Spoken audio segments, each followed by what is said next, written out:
Hello, everybody, and welcome back to a long-awaited episode of Subject Crypto. I'm your host, Ethan, and today you'll notice I don't have a face cam. And that's because my laptop broke it officially broke about a week ago, and the screen broke. That was while I was using a broken screen on the other videos, but it just totally gave out a few days ago, and so no face cam for a little bit. I might get another one.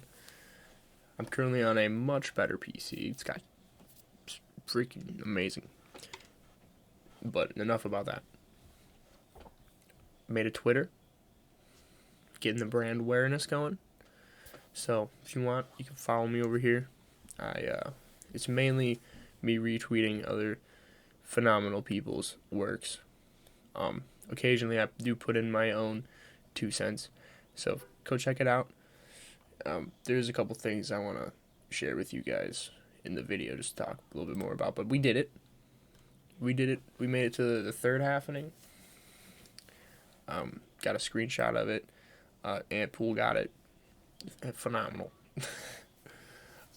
I don't know anything about Ant Pool, but congratulations, you guys, you did it.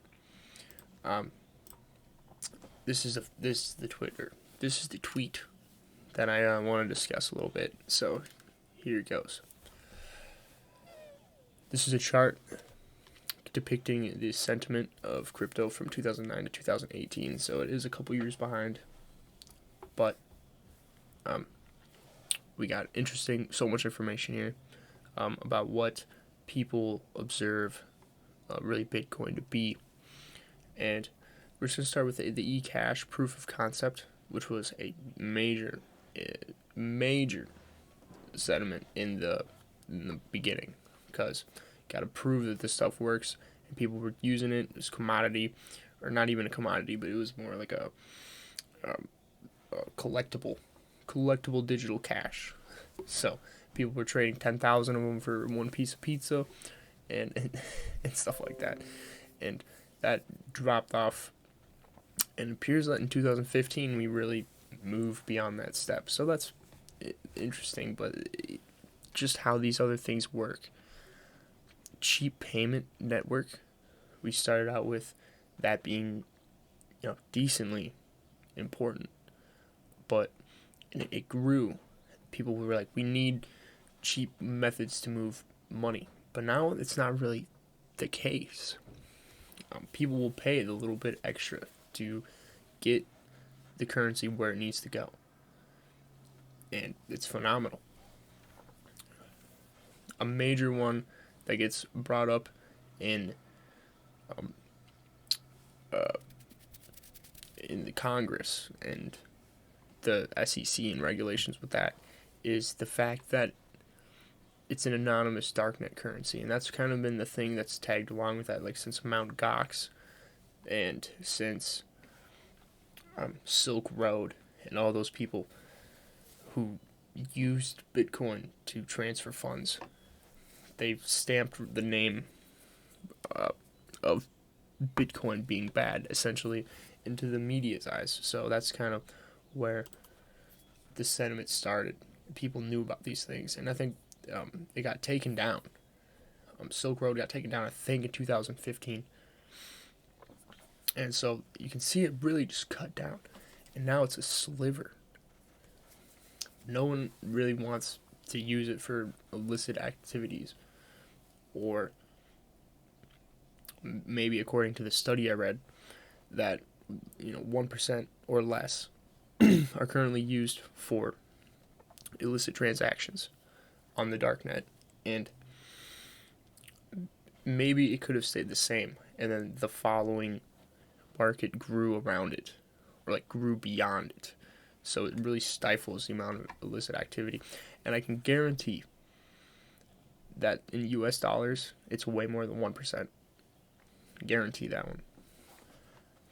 The most interesting one that I mentioned in my tweet was the green sliver here. So reserve currency. This is an interesting one because it does function as that.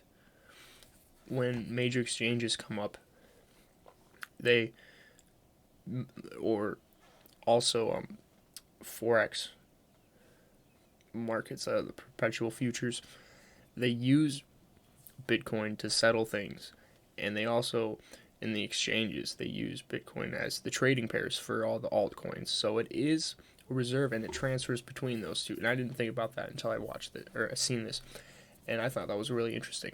So in the future, that may be what Bitcoin's role is. There might be these other currencies, and people in individual countries will use their own currency, and then the Bitcoin will be like the global reserve for cryptocurrency. And I think that's highly likely, very plausible. So the other one, the programmable shared database, people really interested in it, and now they don't really see it as that. And the uncorrelated financial asset, that has been a big deal recently, in regards to if it held up to that or not. And we'll discuss that later for sure. But yeah, it wasn't really important until 2014. I think that's when there was the first scares in the economy. However, through stimulus and other governmental and fiscal policies that went into place, it gained a little more traction, being like, should we invest in this rather than traditional financial markets? So, very interesting chart indeed. So I think the last thing we're going to do here, this is going to be a quick one, is we're just going to look at the price here a little bit, which has been just phenomenal. I've been more than impressed with this since the drop off. I took a principles of investing class, and it started, I think in January, like when we started really trading, and I bought like $200,000 in Bitcoin.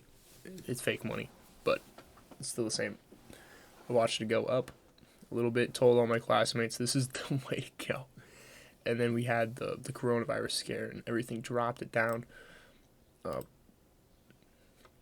Yep, like 60%. Thought it was a little bit more.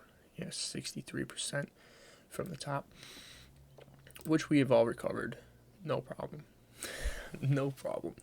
And that's one of the points I'm going to drive right now, is there's no reason to be bearish. We had more people than ever be aware of the halving, and more people than ever learned about what that actually means. And it's been a huge marketing thing for Bitcoin, and we don't have a marketing team for that. So this is important stuff.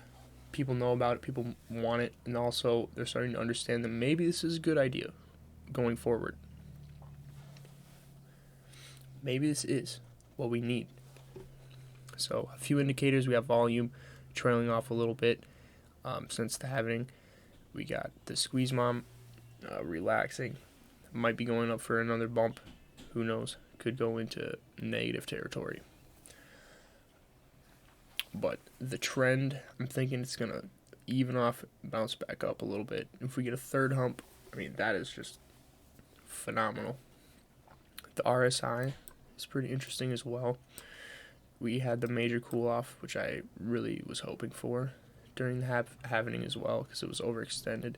We had the swap into bullish, and then we had a fake out very briefly, like a 1 day period where it was bearish, and then now we're looking bullish again. So we might come up here into like the 50 to 60 range before continuing an overextension, which would bring us into a pretty good position to break above 10,000 and our last local high of about 10.5.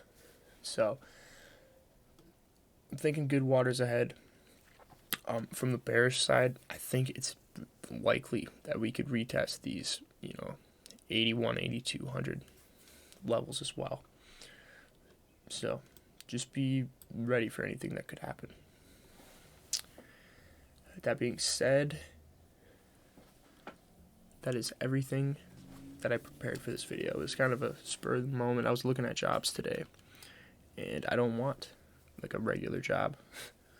I don't want to go work in an office. I want to tell people. I want to preach. I want to preach my ideas. So this is my hobby for now. Hopefully it grows into more, and I'm glad that you stuck around this long. From Subject Crypto to everybody, we love you, and peace out.